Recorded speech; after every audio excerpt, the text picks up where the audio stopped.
అమ్మ హస్తం పథకంపై షర్మిల ఫైర్ అయ్యారు. కిరణ్ ప్రజలను తప్పుదో పట్టిస్తున్నారని విమర్శించారు. అమ్మ హస్తాన్ని సరుకుల పొట్లం పథకంగా అభివర్ణించారు షర్మిల. కృష్ణా జిల్లా నూజివీడు నియోజకవర్గం ఎనిమదలో షర్మిల రచ్చబండ నిర్వహించారు.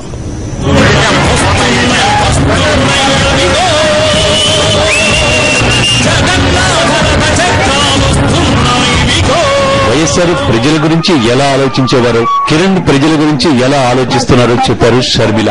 కిరణ్ కుమార్ రెడ్డి గారు రూపాయికే కిలో బియ్యం ఇస్తున్నానంటున్నాడు. అంతేకాదు ఇప్పుడు ఒక సరుకుల పట్ల మరి కొత్త పథకం పెట్టి దాంట్లో 9 రకాలు వేస్తారట. వేసిన దానికి మీకు 100 రూపాయలు మిగిలిస్తారట. అమ్మ రాజశేఖర రెడ్డి గారు బ్రతికే ఉంటే మీకు 30 కిలోల బియ్యం వచ్చేది. 30 కిలోల బియ్యం అంటే ఇప్పుడు వచ్చి 20 కిలోల కంటే 10 కిలోలు ఎక్కువ బియ్యం వచ్చేది. 10 కిలోలు ఎక్కువ బియ్యం అంటే 10 కిలోలు 30 రూపాయలన్నా చేస్తుందా? కనీసం 35 రూపాయలు చేస్తుంది. అంటే మీకు నెలకు కనీసం 300 నుంచి 400 రూపాయలు మిగిలేది. అర్థమవుతుందమ్మా? రాజశేఖర రెడ్డి గారు బ్రతికుంటే మీకు నెలకి 300 నుంచి 400 రూపాయల వరకు మిగిలేది.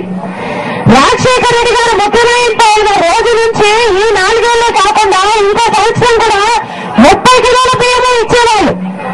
అంటే నెలకి 300 నుంచి 400 రూపాయలు మిగిలిచ్చేవారు. అంటే సంవత్సరానికి 4,000 రూపాయలు. అవునా?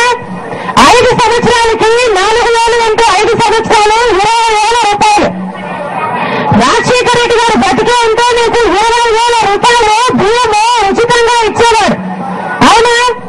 కానీ ఇప్పుడున్న కిరణ్ కుమార్ రెడ్డి గారు రూపాయికి బియ్యం ఇస్తానంటున్నాడు. అవునా? మీరు మిగిలిచ్చేది 40 రూపాయల బియ్యాన్ని 20 రూపాయలకి ఇస్తున్నాడు. అంటే నెలకు ఈయన మిగిలిచ్చేది కేవలం 20 రూపాయలు మాత్రమే అన్నమాట. రాజశేఖర రెడ్డి గారు అంటే మీకు 300 నుంచి 400 మిగిలేది. ఈయన మిగిలిచ్చేది 20 రూపాయలు. ఇప్పుడు లాస్ట్ సంవత్సరం ఇది. ఇంకా ఎలక్షన్లకు 1 సంవత్సరం ఉంది అనగా సరుకులన్నీ ఒక పొట్లంలో వేసి మీకు 100 రూపాయలు మిగిలిస్తానంటున్నాడు. 100 రూపాయలు 12 నెలలు లేదా 15 నెలలు వేసుకున్నా కూడా మీకు మిగిలేది 1,200-1,500 రూపాయలు మాత్రమే. రాజశేఖర రెడ్డి గారు అంటే 20,000 మిగిలేదు ఎక్కడ? ఈయన మిగిలిచ్చే బోర్డు 1,500 ఎక్కడ? ఆ 20,000 రూపాయల గురించి మీరు మర్చిపోవడానికి ఈయన మీ చేతుల్లో 1,500 రూపాయలు పెట్టి అమ్మ బాగుందండి, నేను చాలా మంచివాడిని, మాకు ఓట్లు ఉంది అని చెప్పుకుంటున్నట్టుంది కిరణ్ కుమార్ రెడ్డి గారు.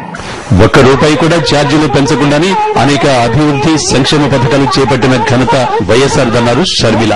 కరెంటు లేక గ్రామాలు అల్లాడిపోతున్నాయని చెప్పారు. పరిశ్రమలు మూతపడుతున్నాయని ఆవేదన వ్యక్తం చేశారు.